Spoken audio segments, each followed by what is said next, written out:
بريز أورهان يلدز لقل ميا دمباش بريز يلدز تو بخير هاتي روداوي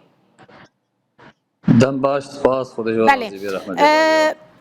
بویرک براستی گلکی عجیبه دو خوشکن تمنی واجی مزنه دمالا خود هاتنه کشتن لطاقه و او یک چه بویه هنوان ناز دکن کینه اف جن جکنگی ولوی داری بونگلو به هفره دجیان یان پش را هاتنه جمهف یک جه سوریه تاخا مدرونه بری ویل تاخا دوری میبو برین هفت ساله هاتیه محله ما بتانه دما جیران میرانه گل کی جه ممنون بون گل کی کیف خوش بون یادی خوشکا و زوجیا herhalde malbat pe sorun ne çe buna hatiye cemala خوشکا خو تاخا ما جاتیه بویا مهمانه نه کی yani sorne ve prskreke ve be mere ve hevjine ve ra çebune biz ab zlame ve de lay got işte goma biste zlame ve de sorunu ve çebuya pafçuna çebuya ev jatiye cem خوشکا ابتن edmeni bale xalqi qam şlone baş bu jirami xalqi qam şlona u zlame ve xalqi kuye zlame ve işte zanım xalqin sebine ya jbir jwalatı me bale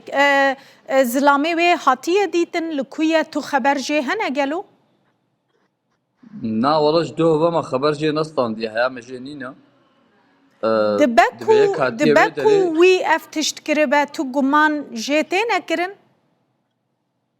والله چه دبه yani دبه پفچون چه بویا peşi pişti pefçune jî silahê hatine kuştin peşi darb jî yani çünkü hatiye pefçun çe buya kiye çıkarsa kes nizanî li sadî gelek yani sadî notan bêjin dibe ew ji bo got malbata xwe nele bûne zilame xwe dibekî zilame nekê hatibe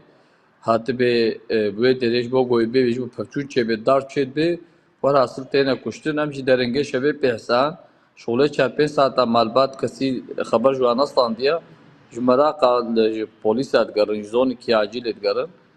tên dimêzên gogava rehmet kirin em jî çûn em jî li wê de bûne ta derengê şevê birine Mêrdînê ji bo otopsiyên hal Mêrdînê ne cenazê wê jî ser Kurdistanê ve bême bine Sûrî ser wê neket xebitin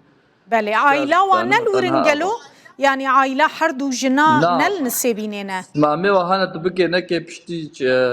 şarê Sûriye bajarê me gelekê Sûriye hene tabike ne ke xwarziye ve biraziya pisvan mame ve hana elvadera lê malbat xweh kewa heke hebê ew jî dibê xeberol cem wayel Mêrdînê ye kesî wayê dî zêde birnîne cîrana dengê pevçûna wa kiriye gelo şerê wan dengê sîlaha kesî nebîstiye na wala dibe deng nebîsne ya yani tişkî acêba ew jî zaten malka diqatiye cîrankî we tenheye belkî ew ji wê kelê nel malbê nizanin saetê şevê 4 saat hefta heşta wa çêbûyayîn derengê şevê pêdihsin tu deng wilo dibê nehatiye ama tişta got pê bîstine li gora raporê polîsa pêşî darb çêbûye dûra kuştin bele dibêjin polîsan di kamerayê çavdêriyê de kesek dîtine ew kesê hatiye dîtin gelo zilamê yekê ji wa ye yan Wallahi wê ser wê tişkî nabêjin behsa erebekê plaka wê dikin behsa erebekê plaka wê dikin ser wê nekê soruşturma xwe dewam dikirayîn hê tişkî ne digon bêjin ji me nehatiye gotin lê şüphe ser zilama mesela got zilam xuya nake şüphe pişkî ser wî ye zarokê wa hene gelo والله اب tenê bûn yani tenê bûn pirsam kirî zarokê Sûriyeya xwenînin ê Sûmeya jî tam nizanim ez bera xelet çê nebe gelekî spas birêz Orhan Yıldız muxtarê taxa heştê adarê ji nisêbînê tu mêvanê me bû zor spas